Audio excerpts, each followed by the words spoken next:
오늘도 주의 날을 맞이하여서 예수 그리스도의 몸된 교회를 찾으신 우리 사랑하는 성도 여러분, 가족 여러분들을 우리의 주님의 이름으로 축복합니다. 오늘 이렇게 한번 인사 겸 질문을 하고 또 대답하면 좋을 것 같습니다. 이런 질문이에요. 예수님 때문에 행복하십니까? 한번 이렇게 질문하시고 대답을 보죠. 그러면 예수님 때문에 행복합니다. 너무 짜맞춘 것 같나요? 그래도 한번 질문하고 대답하시면 좋을 것 같습니다. 예수님 때문에 행복하십니까? 네, 예수님 때문에 행복합니다. 행복합니다. 맞아요. 예수님 때문에 행복합니다. 오늘 찬양 부르는데 너무 찬양이 은혜가 많이 돼서요. 네, 정말 감사합니다. 정말 교회에서 이렇게 1부, 2부에 이렇게 찬양대가 있고 하나님을 정말 찬양하기 위해서 준비하는 그런 시간들과 그 노력들이 너무나 느껴져서 그냥 너무 감사하다는 고백밖에 할 수 없는 것 같아요. 저도 모르게요. 방금에 이렇게 기도 끝나고 하는 찬양이 저도 모르게 아멘 이게 나오더라고요 오늘. 그래서 오늘 찬양이 너무나 복되다, 찬양하는 게 너무나 기쁘다라는 생각을 많이 했습니다. 예전에 저도 찬양대 있었습니다. 호주에 처음에 유학 갔을 때 뭣도 모르고 그때 거기 지사님이 와서 찬양대에 서지 않으렴. 그때 중3이었던 것 같은데 중2, 중3. 그래서 찬양대에 섰었고 그때는 왜 그렇게 힘들었는지 그랬지만요. 테너가 제일 힘든 것 같아요. 테너 하라고 하니까 막 목 찢어지는 것 같고 너무 힘들었던 것 같은데 그래도 그때 찬양했던 시간이 정말 행복하고 또 감사했던 시간인 것 같아요. 지금은 찬양대에 쓰고 싶어도 못 쓰잖아요. 그래서요, 혹시 여러분의 마음 가운데 찬양의 마음을 주시다면 한번 이렇게 두들기시고 하나님, 찬양대에 들어와서 하나님을 정말로 찬양하기 원합니다. 그렇게 도전해 보면 좋을 것 같아요. 하나님이 그 마음을 받으시고 또 평생에 또 우리가 찬양하는 삶을 살도록 우리의 삶을 이끌어 주실 것이라고 또 생각됩니다. 모두가 다 찬양대에 들어가는 것은 아닙니다. 오늘 찬양대 아니더라도 찬양대가 또 찬양을 이끌고 할 때 같이 또 기쁨으로 찬양하시고 정말 최선을 다해서 하나님을 찬양하시면 그 시간이 우리에게 주신 복된 시간이라고 이렇게 생각이 됩니다. 오늘 우리가 함께 나누는 말씀은요, 레위기 말씀입니다. 레위기 말씀이 오늘 21장 1절부터 15절 말씀을 함께 나눌 텐데요. 레위기는 크게 전반부, 후반부, 그리고 부록이라고 하는 약간의 말씀으로 이렇게 나누어집니다. 1장부터 16장까지의 크게 이게 전반부에 해당하고요. 17장부터 대략 한 26장까지 거기가 이제 후반부, 그리고 한 27장 또는 26장, 27장이 이제 부록이라고 이렇게 구분할 수 있습니다. 특별히 이 후반부에 해당하는 17장부터 26장까지에는요, 하나님께서 우리에게 주신 다양한 율법들, 법적인 조항들이 있는데 이것을 성결법전이라고 또 부르기도 합니다. 1877년에 클로스터만이 처음 이렇게 법전이라는, 영어로는 Holiness Code라는 거로 이렇게 부르기 시작했고, 그 다음에 이제 학자들 그리고 많은 사람들에게 이렇게 성결법전 또는 성결법이라고 이렇게 불리고 있습니다.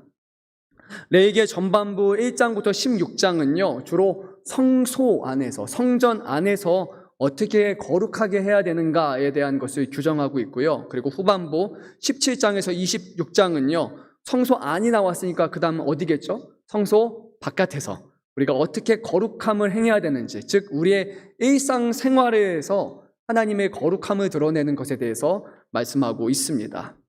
거룩하신 하나님께서 이스라엘 백성을 자기의 소유로 삼으셨고 불러내셨고 이렇게 말씀하셨죠. 내가 거룩하니 너희도 거룩하라. 그렇죠? 네, 감사합니다. 조금 늦었지만 그래도 감사합니다. 내가 거룩하니 너희도 거룩하라. 네, 한번 더 해보겠습니다. 자, 내가 거룩하니 너희도, 네, 감사합니다. 역시 3번 만에 했습니다.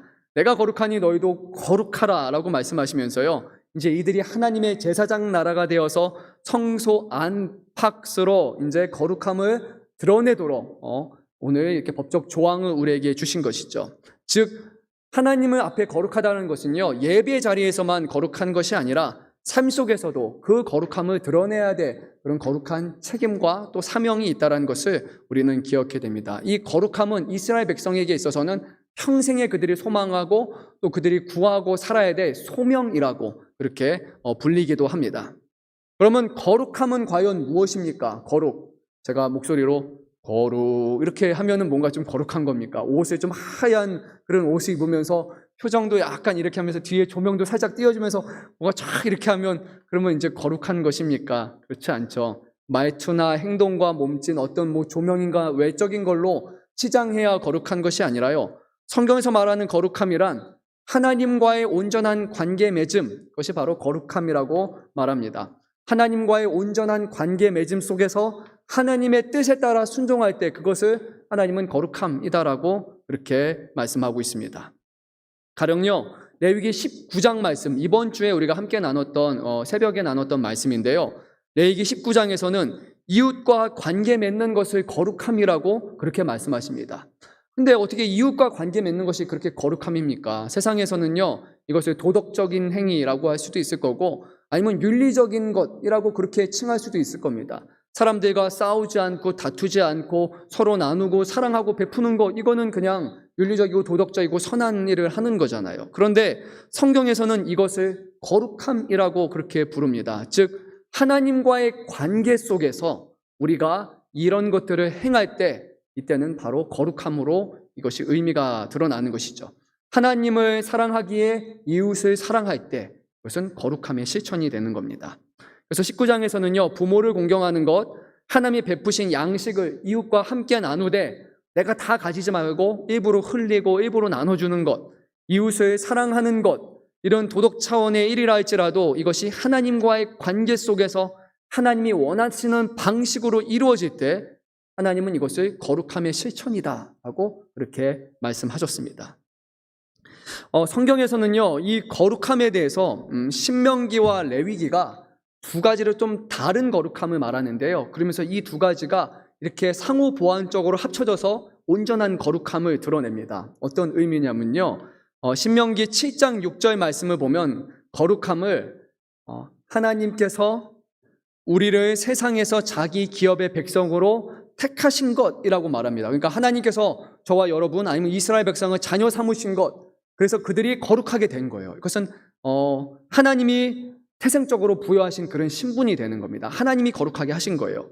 그런데 이제 레위기 19장 말씀에서요, 2절 말씀을 보면 너희는 거룩하라 라고 말씀하시기에 이것은 구체적인 행동을 요구하는 거예요.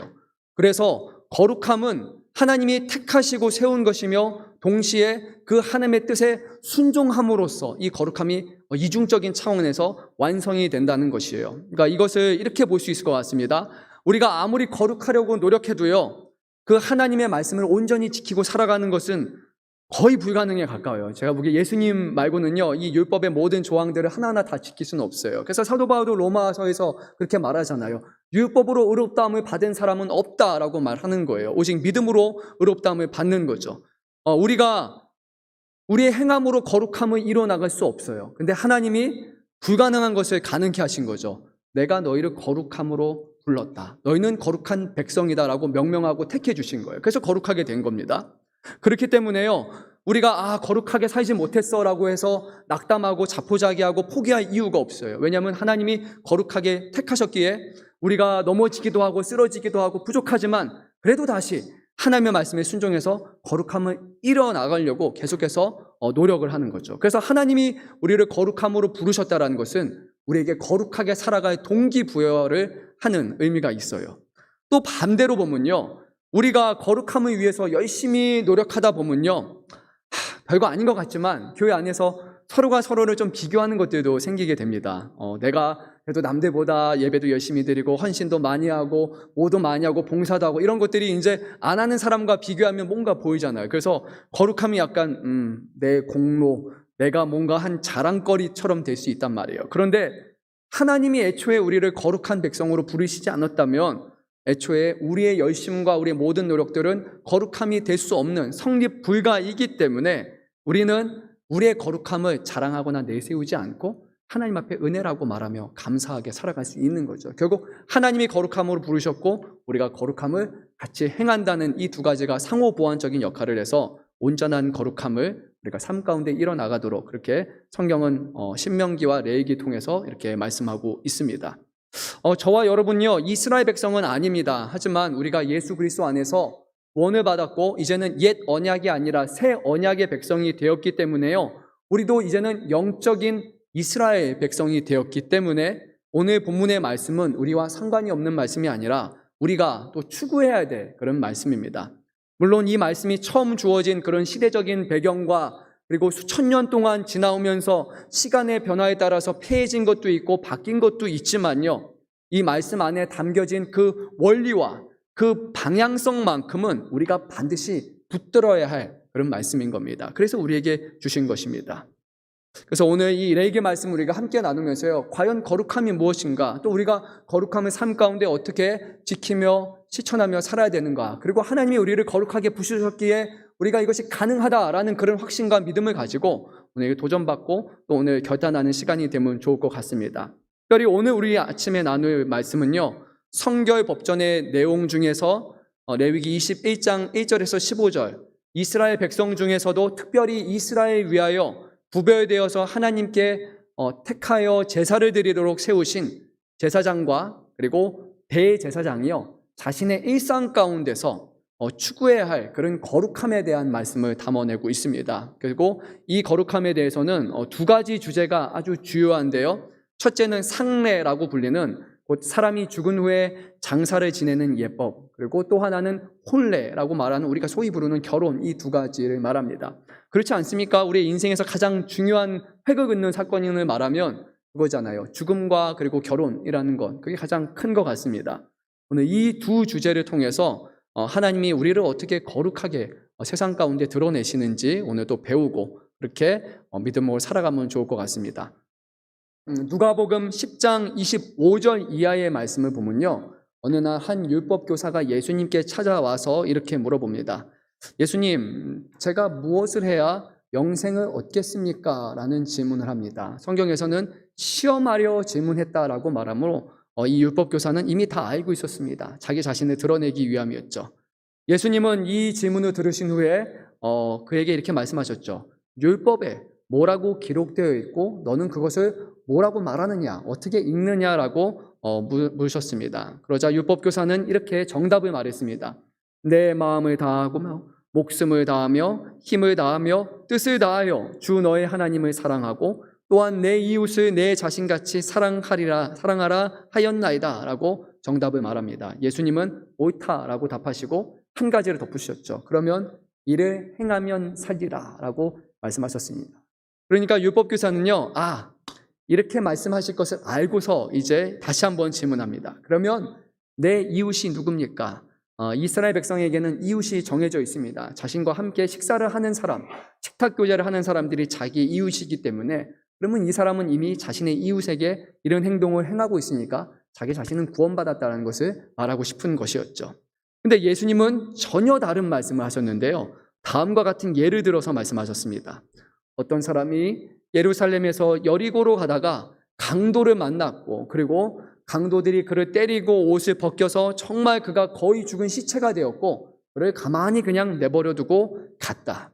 거기가 시작입니다. 그리고 나서 제일 먼저 이 쓰러져 있는 사람을 두 그룹의 사람이 보게 됐는데요, 이스라엘 안에서도 가장 거룩하다라고 부릴 수 있는 제사장과 그리고 그 다음에 레위인이 연달아서 이 죽은 시체처럼 놓여있는 사람을 보게 됩니다. 그런데 놀랍게도요, 반전일 수도 있겠죠. 이 거룩한 제사장과 그리고 거룩함을 실천해야 된 레위인은 이 사람을 도와주지 않고요, 말씀을 정확하게 보면 건너편으로 가서 아예 거리를 벌려서 그냥 피해버립니다. 성경이 그렇게 말하고 있어요.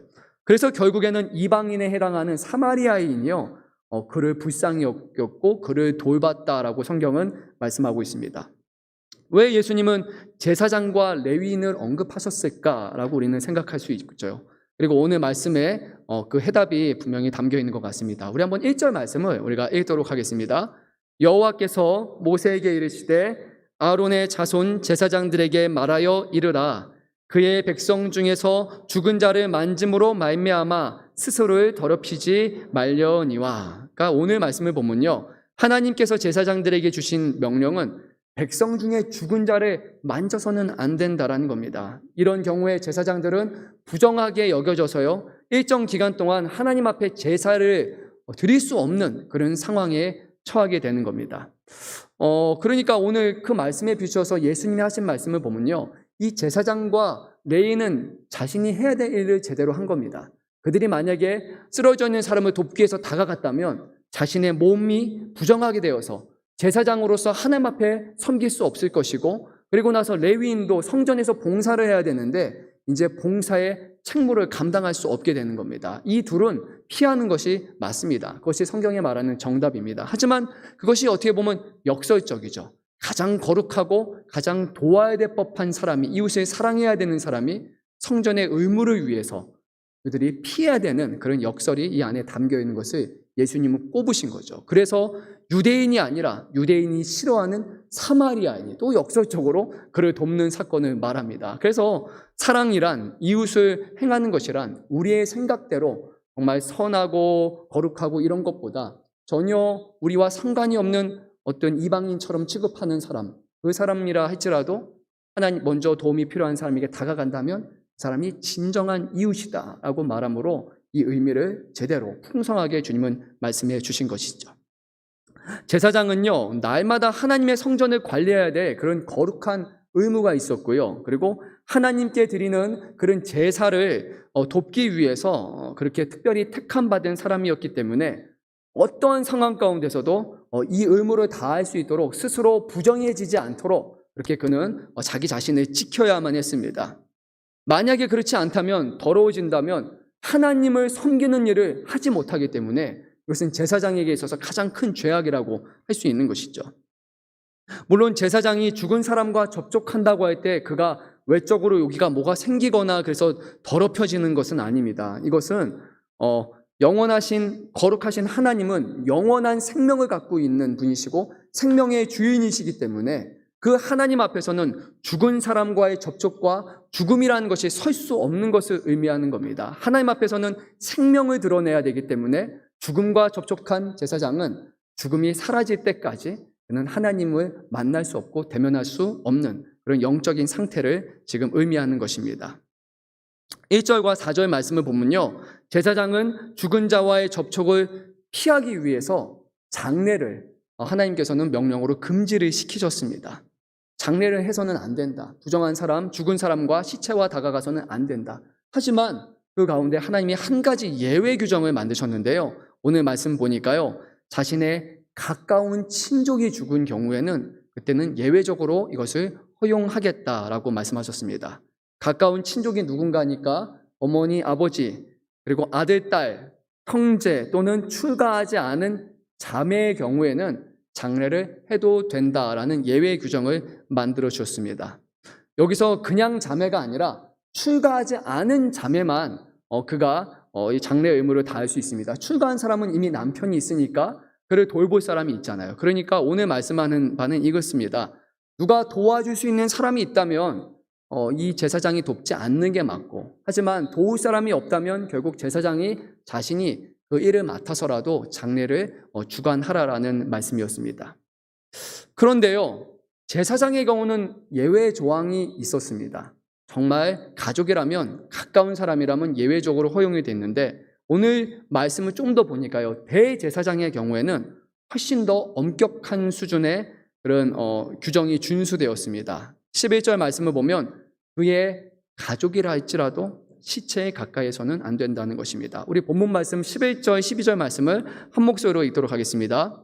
어떤 시체든지 가까이 하지 말지니 그의 부모로 말미암아서도 더러워지게 하지 말며 그 성소에서 나오지 말며 그의 하나님의 성소를 속되게 하지 말라. 이는 하나님께서 성별하신 관유가 그 위에 있음이니라. 나는 여호와이니라.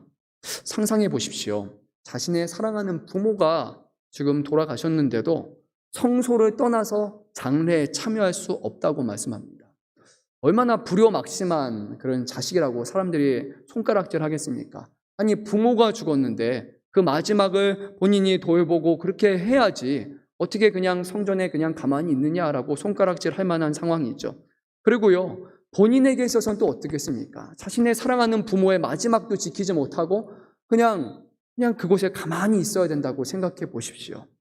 얼마나 안 됐습니까? 근데 하나님은 이것이 불가하다라고 정확하게 말씀하셨습니다. 우리가 아는 말씀이죠. 이 아론의 두 아들이 있었는데 그들이 하나님 앞에 드려야 될 불을 잘못 사용해서 그 두 아들이 결국 하나님의 불심판을 받아서 바로 죽게 됩니다. 이 아론의 마음이 얼마나 상했겠습니까? 근데 모세가 와서 얼굴을 그렇게 슬픈 기색을 하지 말라라고 이제 꼬집어서 말하게 되죠. 그리고 에스겔 선지자는 에스겔 선지자이면서 그는 제사장이었는데요.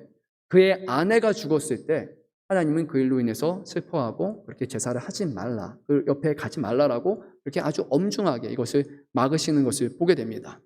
왜 하나님께서는 이렇게까지 강경하게 하실까? 왜 예외를 두시지 않으실까? 오늘 12절 말씀을 보니까요, 대제사장의 경우에는 하나님께서 성별하신 관유가 그 위에 있음이니라 라고 말씀하십니다. 관유는 곧 하나님이 기름을 부으셨다라는 것을 의미합니다. 많은 제사장들이 있지만요, 그 중에 하나님이 기름 부어서 택하신 단 한 명의 대제사장만이 있습니다. 어느 누구도 이 대제사장이 하는 일을 대신할 수가 없었기 때문이죠. 가령 제사장의 경우에는요, 이렇게 부모님이 돌아가시거나 어떤 위급한 상황이 있을 때는 다른 제사장에게 얘기를 해서 우리 한번 일정을 좀 조절합시다. 뭐 좀 너무 업무적인 것 같긴 하지만요, 며칠 동안 제가 이렇게 비우게 됩니다. 당신이 일주일 동안 대신 맡아주십시오. 2주일 동안 맡아주십시오라고 이렇게 요청을 할 수 있을 겁니다. 그런데 대제사장의 경우에 자신을 대체할 수 있는 사람이 단 한 명도 없습니다. 근데 만약에 대제사장이 아니에요, 그래도 나의 부모님, 나의 사랑하는 친족이 죽었기 때문에 내가 반드시 그 장례를 직접 주관하겠습니다 라고 말한다면요, 어떤 문제가 생길까요? 만약에 그 날이 대속죄일이라고 생각해 보십시오. 이스라엘은요, 1년에 단 한 번만 하나님 앞에 민족이 지은 모든 죄를 하나님 앞에 용서를 구하고 성소 안에 있는 지성소에서 하나님을 만나고 그곳에서 화해를 할 수 있게 되는데요, 대제사장이 그것이 중요한 것이 아니라 내 가족을 돌봐야 됩니다라고 말하면 이 대제사장의 욕심과 아집으로 인해서 이스라엘의 수백만 명의 사람이 하나님 앞에 죄인으로 1년을 살아가야 되는 그런 불상사가 발생한다는 것입니다.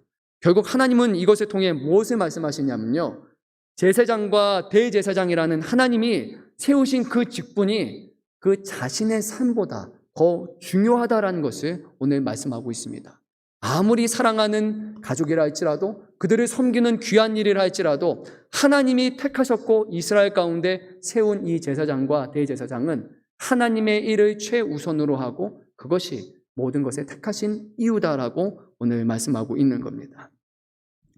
오늘 말씀 보니까 제사장의 경우에는요, 4절에서 이렇게 말씀하고 있는데요, 제사장은 그의 백성의 어른인즉 자신을 더럽혀 속되게 하지 말지니라. 왜 제사장이 시체 가까이 가면 안 됩니까? 그 이유는 바로 제사장이 백성의 어른이라고 말합니다. 근데 성경을 갖고 있으신 분들 성경의 아래쪽을 보면 옆에 각주가 하나 있을 겁니다. 그래서 뭐라고 써 있죠? 어른 아래, 새로운 성경들은 이렇게 써 있을 겁니다. 남편이라고 써 있을 겁니다. 영어 성경으로는 husband이라는 표현이 아마 써 있을 겁니다. 무슨 의미냐면요, 제사장은 그 이스라엘이라는 전체 나라의 가문의 바로 남편 가장이다 라는 의미가 되고, 그리고 어른, 한국말로 하면 어른, 전체의 가장 어른에 해당한다라는 겁니다.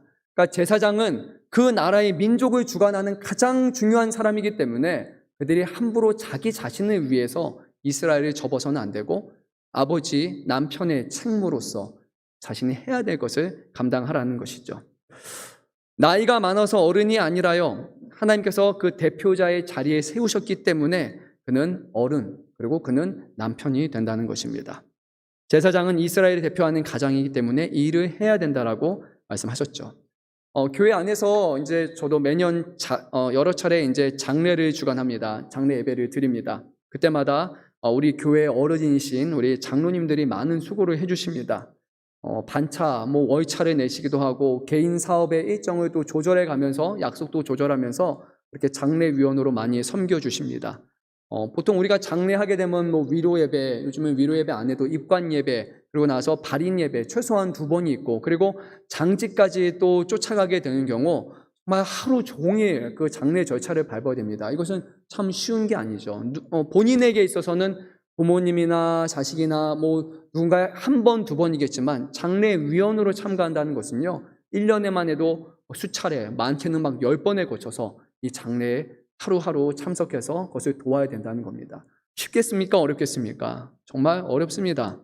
왜 바쁘지 않겠습니까? 왜 피곤하지 않겠습니까? 그럼에도 불구하고요, 많은 장로님들이요, 개인의 일도 중요하지만 교회의 어른이고 또 교회 대표이기 때문에 자신의 삶을 희생해서 교회를 섬기는 일을 지금 담당하고 계신 겁니다. 그래서 1부 때도 감사드렸지만요, 2부 때도 정말 감사의 말씀을 드립니다. 매번 장례에 참석하시는 우리 장로님 보면요, 정말 감사드립니다. 또 시신을 운구하실 때도 장로님이 그것을 또 하시고 마지막까지 그렇게 도와주시는 걸 보면서 참 마음으로 감동을 제가 하게 됩니다. 저희 장인 어르신이 소천하실 때도 그랬고, 저희 외할머니 소천하실 때도 우리 장로님이 다 그렇게 해주신 거 보면서 저희가 너무 감사하다는 생각이 많이 들었습니다. 또 한편으로요, 장례식에서 저는 이제 목회자다 보니까 예배를 주관해야 됩니다. 목회자로서 겪는 어려움이 있습니다.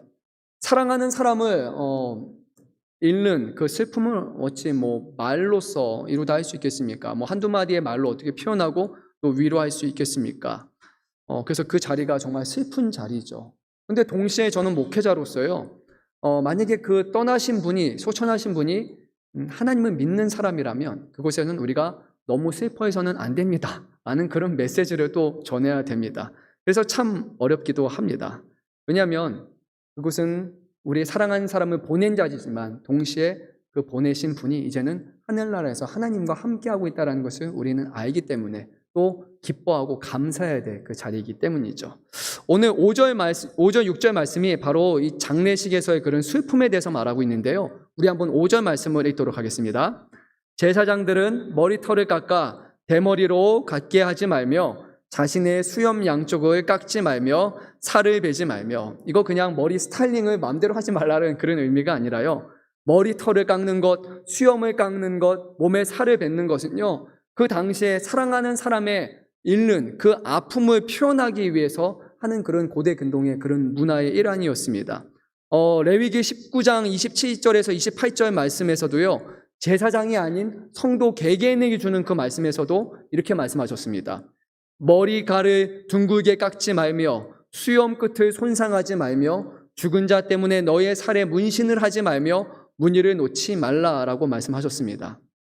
결국 사랑하는 사람을 잃은 슬픔 때문에 머리를 특정하게 깎거나 삭발을 하거나 하는 식, 또는 사랑하는 사람을 잃은 슬픔과 그 사람을 영원토록 기억하겠다고 우리의 몸의 일부에다가 이렇게 타투를 하면서 새기는 것, 인간적으로 보면 상당히 공감되고 저는 의미 있는 행동이라고 생각이 듭니다. 영원히 기억하겠다라는 그런 의미가 있잖아요. 하지만 동시에는 우리는 생명은 우리의 것이 아니라 사는 것과 죽는 것이 오직 하나님께 달려있음을 아는 사람, 그리고 하나님을 믿으면 죽은 것으로 땅에 들어가는 것이 아니라 이제는 영원한 하늘나라에서 가장 기쁘고 행복한 그곳에서 하나님과 함께한다는 것을 알기 때문에 그 슬픔을 뒤로 한 채 우리는 감사와 찬양으로 그 자리에서 하나님을 영화롭게 하는 것이 마땅한 것이죠. 그래서 장례 예배는 슬프지만 믿는 사람에게는 그 자리가 슬픈 것이 아니라 죽음을 넘어 영원한 생명을 이루신 그 놀라우심을 감사하고 하나님께 영광을 돌려야 되는 그런 자리라는 겁니다. 그래서 목회자로서 그런 좀 애로사항이 있는 것 같습니다. 누가복음 23장 43절 말씀을 보면요, 예수님께서 십자가에 못 박혀 계실 때 예수님 곁에 2명의 사람이 십자가에 나란히 있었습니다. 그 중에 한 사람이 이렇게 예수님께 말합니다. 예수여, 당신의 나라가 임하실 때 나를 기억하소서라고 그렇게 말합니다. 그리고 예수님 향한 그 믿음의 고백을 할 때 예수님은 이렇게 말씀하셨습니다. 내가 진실로 내게 이르노니 오늘 내가 나와 함께 낙원에 있으리라 라고 말씀하셨습니다. 내일이 아니라 1년 후가 아니라 오늘 죽는 이 자리에서 예수를 믿은 사람은 하나님의 나라에 들어간다고 명확하게 말씀하셨죠.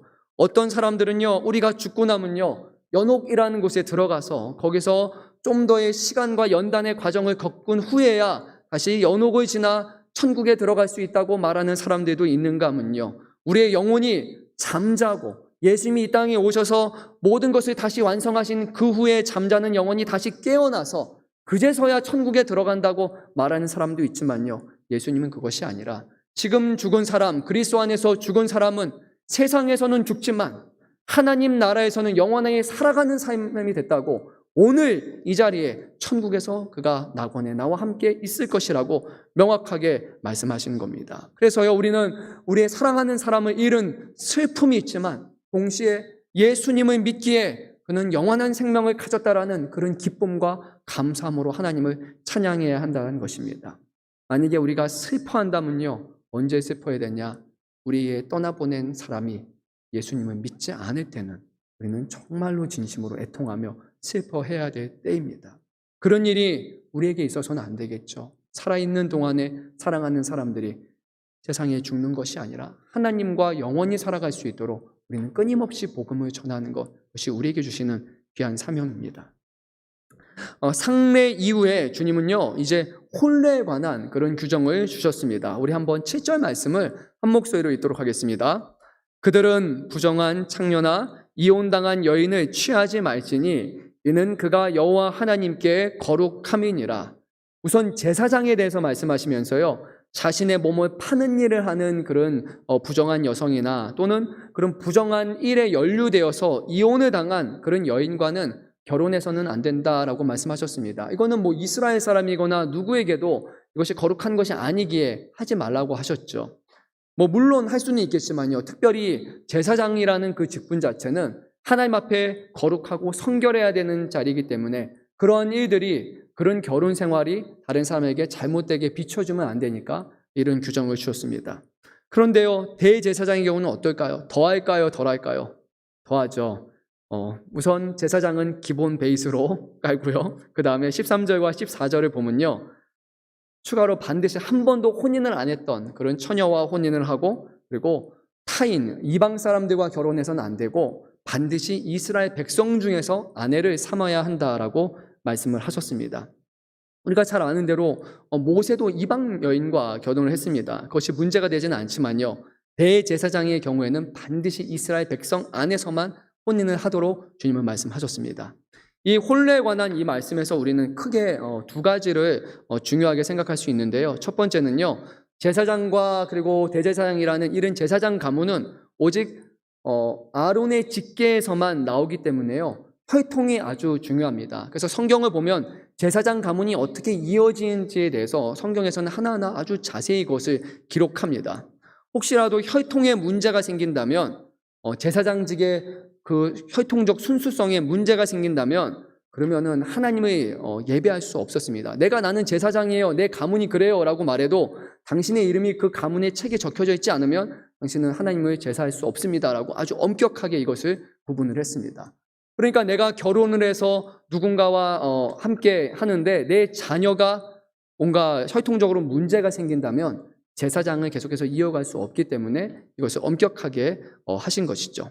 또 두 번째로요, 제사장과 대제사장은요, 당시에 이스라엘의 남편 또는 어른, 영적 리더였기 때문에 혼인에 있어서 사람들의 어떤 비밀을 제공해서는 안 됐습니다. 뭐 다른 사람들은 가능하겠지만 아주 엄격한 조건을 요청하셨습니다. 오늘날에도 그렇죠. 우리가 나라의 뭐 국회의원을 세우거나 어떤 장관을 세울 때 청문회라는 걸 하게 되는데, 거기서 주로 우리가 얘기하는 게 도덕적인 것, 과거에 막 한번 터터터 털지 않습니까? 뭔지 하나 건져내기 위해서 막 과거사 없으면 부인 없으면 장모님 막 진짜 이렇게 하잖아요. 그래서 사람들은 뭔가를 집어내려고 하잖아요. 그런데 만약에 대제사장이 혼인에 있어서 또 아내에 있어서 그런 흠결이 있거나 부정함이 있다면 계속해서 사람들의 입에 오르락 내리락 할 수 있기 때문에 이런 게 나오지 않도록 처신을 잘 하라고 주님은 말씀하신 겁니다. 오늘날에는요, 그리스도 안에서 우리가 민족을 뛰어넘어서 이제 다 하나가 되었기 때문에 외국인과의 결혼을 금지할 이유는 없습니다. 모세도 이방 구스 여자와 결혼했고 이것이 전혀 문제가 되지 않았습니다. 하지만 결혼이라는 부분에 있어서 우리가 어떠한 부분이라도 책잡힐 만한 것이 없도록 바르게 처신하는 것, 그것은 하나님을 믿는 우리들이 지향해야 할 바인 것 같습니다. 한편 제사장과 대제사장은요, 말씀드렸던 것처럼 이스라엘 민족의 영적인 리더였기 때문에 하나님의 말씀을 바로 세우고 하나님을 경외함을 통해서 그들은 자신의 제의적인 행동, 예배 행동과 또 삶으로서 정말 하나님의 거룩하심을 드러내야만 했습니다. 사도 바울은요, 디모데전서 3장에서 영적인 지도자가 갖춰야 될 여러 가지 조건들을 나열하고 있습니다. 제가 몇 가지만 한번 말씀드리겠습니다. 첫째요, 책망할 것이 없어야 된다. 둘째, 절제하고 신중하고 단정하며 나그네를 대접하며 가르치기를 잘하고 이 땅의 것을 즐기거나 자랑하지는 않으며 가정을 잘 돌봐야 한다라는 이런 기준을 제시했습니다. 자, 기준에 부합하신 분 한번 손들어 보시겠습니까? 우선 첫째입니다. 책망할 것이 없고. 저는 여기를 넘어가지는 못하겠더라고요. 과연 책망할 것이 없는 사람이 있을까? 저는 노라고 밖에 말할 수밖에 없습니다. 그런 의미에서요, 오늘 말씀에 6절과 8절 말씀은 아주 중요합니다. 사도 바울이 말하는 것은요, 결국 눈으로 볼 때 흠결이 하나도 없어야 된다라는 그런 말씀보다는 오늘 주시는 그 말씀의 기초로 해서 주는 말이라고 생각이 듭니다. 먼저 6절, 8절 말씀을 보면요, 하나님은 제사장들을 거룩하게 구별을 하셨습니다. 그들은 이스라엘 가운데 거룩하게 된 사람들이라고 선언을 하셨습니다. 그들이 거룩한 성질이 있어서 거룩하게 된 것이 아니라 하나님이 자신의 일을 위해서 거룩하게 세웠으니까 이 사람들은 거룩한 사람들이야. 그러니까 너희들도 이 제사장들을 거룩하게 존중하고 여겨야 돼라고 그렇게 명령을 하신 것입니다. 또한 제사장들은 거룩한 사람이기 때문에 하나님을 섬기는 일에 하나님의 이름을 욕되게 해서는 안 된다라는 그런 조항을 명확하게 하셨습니다. 왜 이들은 거룩한 사람일까? 하나님께서는 하나님의 음식을 드리는 자, 곧 하나님 앞에 제사를 드리는 사람이기 때문에 이 제사의 직분을 감당하기 위해서는 거룩한 사람만이 하나님 앞에 나아갈 수 있기 때문에 그들을 거룩하게 세우셨고, 그리고 그들은 직분으로 인해서 거룩함을 받아야 한다는 것이었습니다. 다시 말씀드릴게요. 그들이 해야 되는 직분 때문에 그들은 거룩한 것입니다. 거룩할 만한 것이 있어서가 아니에요. 제사 드리는 제사장은 거룩한 사람만 할 수 있는 거룩한 책무이기 때문에 거룩하다라는 것입니다. 그러니까 교회 안에서 영적 지도자는요, 그 사람이 도덕적으로나 영적으로 완벽해서 세워진 것이 결코 아니에요. 책망할 것이 하나도 없고 모든 일에 완벽하고 누가 봐도 대단한 사람이어서 영적인 지도자가 되는 것이 아니라요, 하나님이 그 직분을 맡겨주셨고 그 직분은 거룩해야 되는 직분이기 때문에 그 사람을 세워서 그 직분을 맡겨주신 것이라는 겁니다. 그래서 그는 구별됨과 존중함이 그 직무와 직분 자체에서 있다는 것이죠. 사도 바울은요, 일찍이 유대인이나 이방인이나 누구든지 율법으로 의롭다함을 받을 사람이 아무도 없다라고 말씀을 했습니다. 누구도 말씀 앞에 온전한 사람은 없어요. 다만 하나님이 은혜로서, 하나님이 자비로서 사람들을 구원하게 하신 것이죠. 또한 동일한 맥락에서요, 우리가 지금 직분을 맡았잖아요. 나중에 그 직분에 대해서 말씀을 드리겠지만 이 직분은요, 우리가 감당할 만한 사람이어서 직분 맡은 게 아니고요, 우리가 완벽한 사람이어서 직분을 맡은 것이 아니라요, 하나님이 자신의 필요를 위해서 거룩하게 세우셨기 때문에 그 직분을 우리는 맡아서 감당하고 있는 것입니다. 직분은 우리의 자격 요건이 아니라 하나님의 자신의 필요를 위해서 세우신 거룩한 직분이라는 것을 기억하고 이 모든 것이 하나님 역시 은혜입니다 라고 고백하는 것이 우리의 믿음이 되어야 되겠죠. 끝으로 자녀와 관련해서 9절에서 한 가지 지침을 더 주셨는데요, 전체적인 맥락에서 보지 않으면 상당히 오해 소지가 많은 말씀인데 9절 말씀 우리가 한 목소리로 한번 읽도록 하겠습니다. 어떤 제사장의 딸이든지 행음하여 자신을 속되게 하면 그의 아버지를 속되게 함이니 그를 불사를 지니라. 되게 무서운 말씀이죠. 이스라엘 백성은요, 만약에 현장에서 간음을 하거나 아주 악한 일을 한 사람을 어떻게 처벌을 하냐면 돌을 던져서 돌을 쳐서 죽였습니다. 근데 여기서 불사를 하는 말은요, 돌로 쳐서 죽인 다음에 그 시체를 불살라서 완전히 없애버려라 라는 말입니다. 너무 무서운 말씀입니다. 그래서 이 말씀을 제대로 보지 않으면 오해할 수 있습니다. 이 말씀을 잘 보면요, 제사장의 딸만 있고 제사장의 아들은 존재하지 않습니다. 그 이유는 제사장의 아들은 이미 그의 아버지처럼 계속해서 이스라엘을 위한 제사장이 되어야 됐기 때문이죠. 그렇다면 여기서 말하는 딸이란 아들이 제사장의 직분을 맡는 것 같이 딸도 제사장의 가문이기 때문에 그러한 거룩함과 그런 온전함으로써 하나님을 드러내고 하나님을 영광롭게 해야 되는 그런 책임이 있다는 겁니다. 근데 문제는요, 이 딸이 하나님을 섬기는 것이 아니라 이방의 신과 그리고 이방의 그런 문화에 빠져서 그들의 신전의 창기가 되어서 그렇게 음행을 하는 일에 가담했다는 것이죠.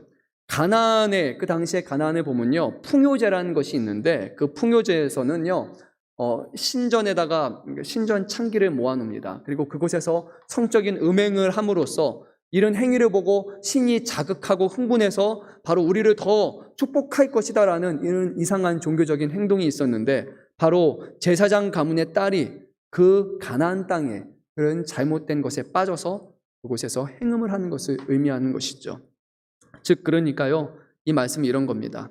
하나님을 경외하며 섬겨야 될 그 하나님의 자녀가 하나님을 섬기는 것이 아니라 이방신을 섬기고 세상으로 나아간다면 정말 그 행동들이 이 제사장의 하는 모든 거룩함을 손상시킬 수 있기 때문에 그들에 대해서는 단호하게 가르치고 처벌해야 된다는 겁니다. 오늘날 우리가 뭐 돌을 던지고 죽여야 되는 그런 것을 할 수 있는 것은 아니죠. 하지만 그런 것을 하고 싶어하는 사람이 과연 누구이겠습니까? 두려운 마음으로요, 떨리는 마음으로요, 우리의 자녀들이 정말 믿음 안에 자라날 수 있도록 우리는 그들의 영혼을 놓고 정말 깊은 관심을 가져야 되고, 생명이 우리에게 있다라는 생각을 가지고 그들에게 하나님의 자녀로 세워나가야 되는 것을 오늘 그런 책임을 우리에게 말씀하고 있습니다.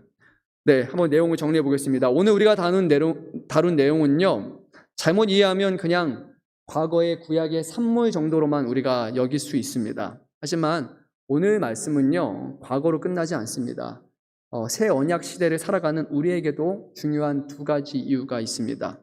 먼저 베드로전서 2장 5절에서 오늘 말씀을 보니까요, 그리스도인들을 거룩한 제사장으로 부르셨다고 말씀하셨습니다. 우리 한번 말씀을 읽도록 하겠습니다. 베드로전서 2장 5절 말씀입니다. 너희도 산돌같이 신령한 집으로 세워지고 예수 그리스도로 말미암아 하나님이 기쁘시게 받으실 신령한 제사를 드릴 거룩한 제사장이니라.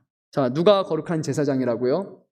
여러분이에요. 저와 여러분입니다. 구약의 제사장을 말하는 것으로 끝나는 것이 아니라요, 여기서 해야 되는 모든 그들이 결국 우리를 지금 말한다는 겁니다.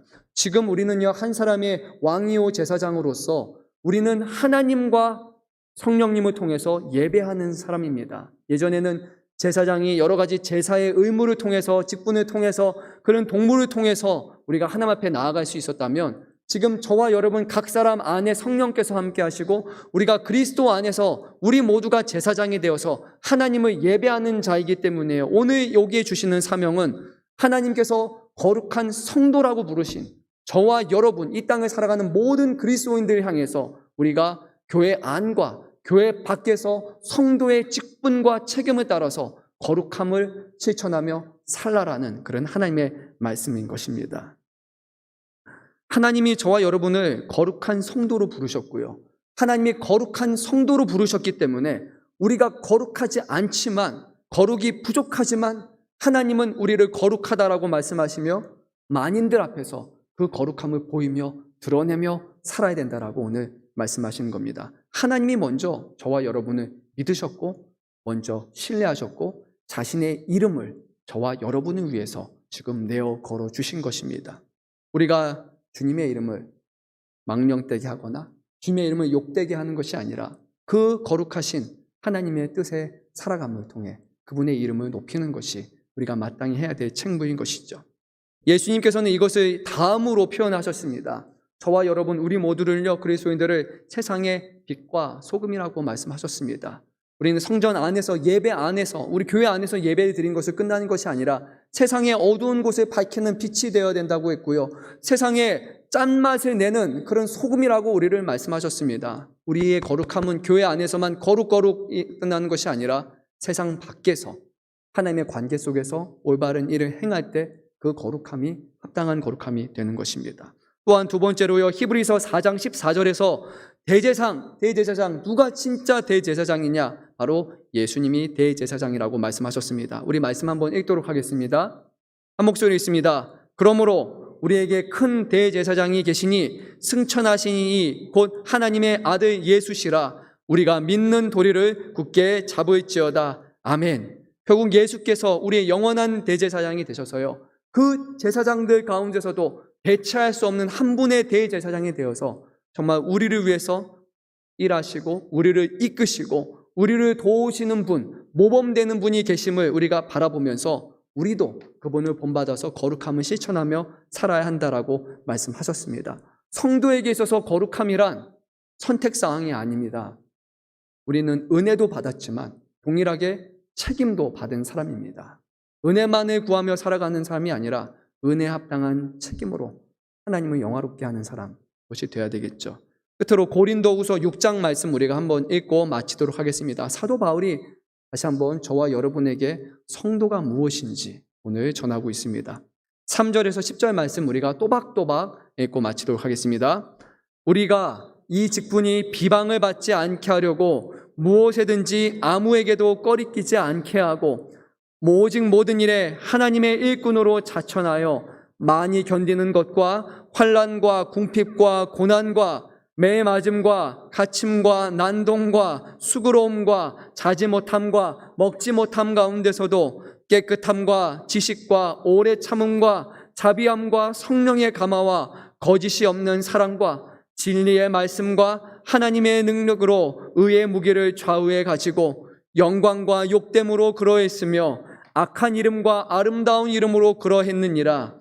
우리는 속이는 자 같으나 참되고 무명한 자 같으나 유명한 자요 죽은 자 같으나 보라 우리가 살아있고 징계를 받은 자 같으나 죽임을 당하지 아니하고 근심하는 자 같으나 항상 기뻐하고 가난한 자 같으나 많은 사람을 부유하게 하고 아무것도 없는 자 같으나 모든 것을 가진 자로다. 아멘.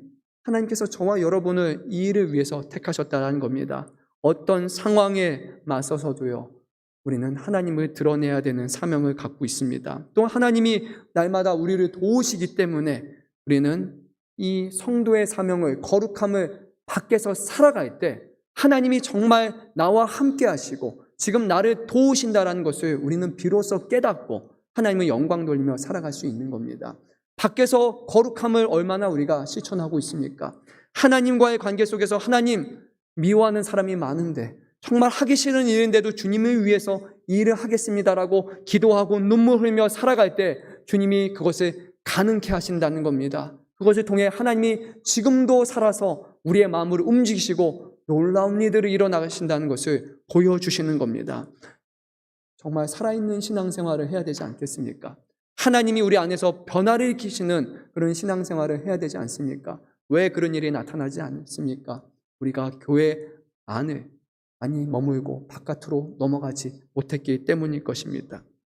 오늘 말씀을 보면 오직 성도라 부름받은 이 영광된 직분을 감당하기 위해서요, 우리가 세상에서 많이 인내해야 되고 또 고난을 당할 것이고 무시당하고 이상한 사람 취급을 받기도 하겠지만요, 이런 모든 수고가 하나님 앞에서는 기쁨이 되고 하나님 앞에서는 영광이 되고 하나님이 인정하신다는 이 사도 바울이 말한 이 놀라운 역설을 우리 마음 가운데 새기고 정말 끝까지 충성된 자로서 주님을 섬기고 그 안에서 살아있음을 느끼고 감사하는 그런 성도의 사명을 우리 모두 다 감당하시기를 간절히 소망하고 또 주님의 이름으로 축원합니다.